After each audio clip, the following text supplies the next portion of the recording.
Pero kasi pag ay pag magkapad siya ng kuya. Tapos pag mag-isirang mo yan. Ano ba yung sirain? Malutong kasi yan eh, di ba?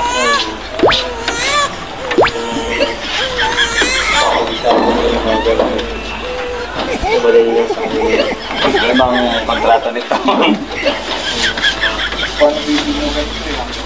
Anong kulat dyan? Kanina?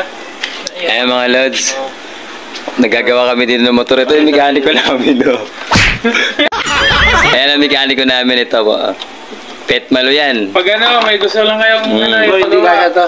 Kumukontrata na to.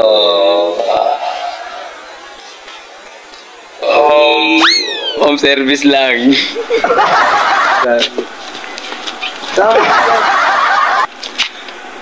Ayan mga lods, mukhang nasira yung... Okay, pa sila ng ano, sukot. Hindi ko alam kung anong ginagawa nila, pero mukhang may sira ata yung ulo nito eh. Siraan ni ko.